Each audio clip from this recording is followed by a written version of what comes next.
Hello, I am William, And I am Mary. and we want to be your noble leaders. We represent the Monarch Party of the United States of America, We were the English monarchs who put the Bill of Rights in place. and it's still in place today. We are your best choice for leaders, and we are going to show you why. The following is an accurate representation of how we treat absolutist leaders in England. I and I alone am fit to be king. God is the only one who chose me, to be the ruler of England, and no one else will get in my way. Stop right there. We in England do not support an absolute monarchy anymore. I don't care. God chose me. Well, God doesn't have the voice of the people behind him, now does he? Does for me. Well, he doesn't anymore.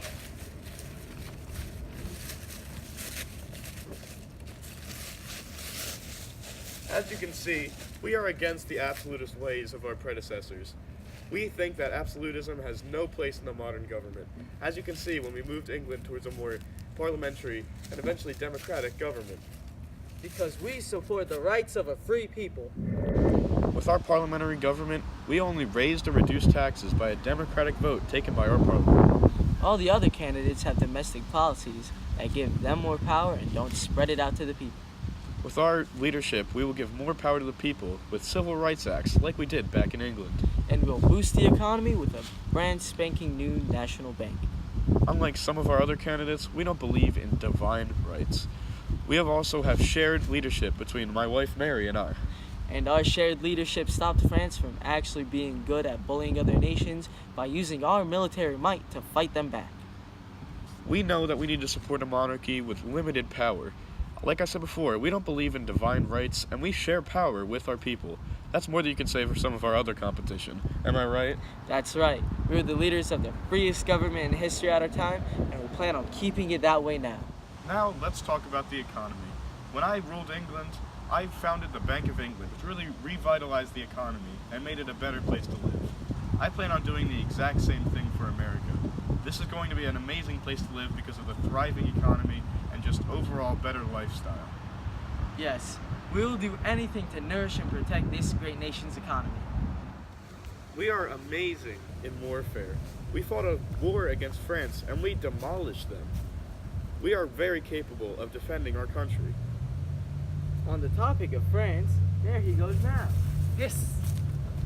Why'd he just run away like that? Because the French are cowards. Do you think they want to try and fight us again after losing? That's a good point. That's just an example of the fear we instill in our enemies. They're never going to come back to fight us again. First off, we have the opponents from France, Henry IV, Louis XIV, and Richelieu, all very awful people. For example, Henry IV literally just betrayed his own people so that he could gain power. How could you vote for someone who would do that? He's probably just as corrupt as he was back then, and he'll do that to the Americans as well.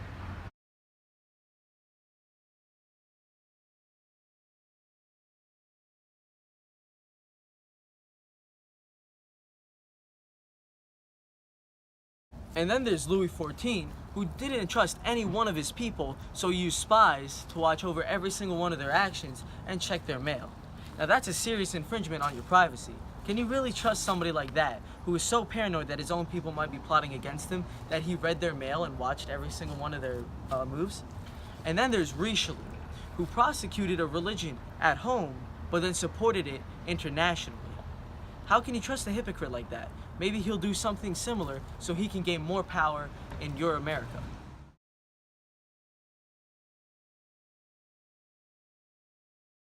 Then there are these Russians, Peter I and Catherine the Great. Let's start off with Peter. He was a total slob and he was a poser who imitated Western culture because he was jealous of it. Him and his friends would go on drunken rampages and destroy everything in their path. You can't really trust a chronic drunk to run your country effectively. That's just not very smart.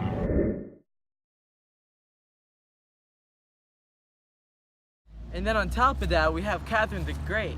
Now you think, how really bad can this be? Well, you know, when we actually look into it, all she did was promote her lovers, whom she had several affairs with, to positions of power. Not actual experience-based, but just lust. And then we have The Room. We don't talk about The Room here.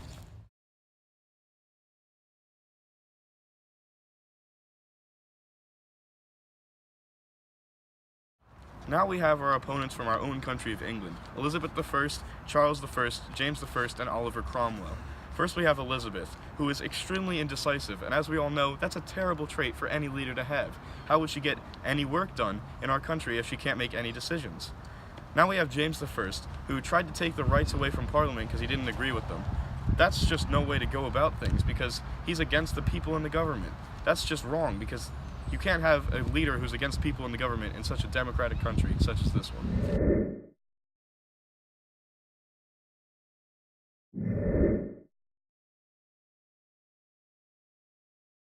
And then there's Charles I, a man so stubborn he refused to acknowledge the existence of Parliament until his death, in which Oliver Cromwell, the next candidate, took over right after. Not only did he dismantle most of Parliament, this is about Cromwell by the way, he then had people who only agreed with him in there, and then when he got tired of them, he got rid of them too and established a military dictatorship in England. How can you trust a man whose track record is so negative? Now we have our last competitor, Donald J. Trump from America. We all know he's not the most liked person by you Americans right now. How can you put your trust and faith into a man who doesn't allow immigrants into this nation, even though the very foundation of this nation was laid down by immigrants? That's a very good point. All in all, I believe that you should see very obviously that we are the correct choice for this election. Vote for William and Mary for the leaders of your country. Thank you. William played by Aiden Kubala. Mary played by Muhibin Akbar. Camera work and extras done by Jackson Wilkins. And an honorable mention to Alex Galvin.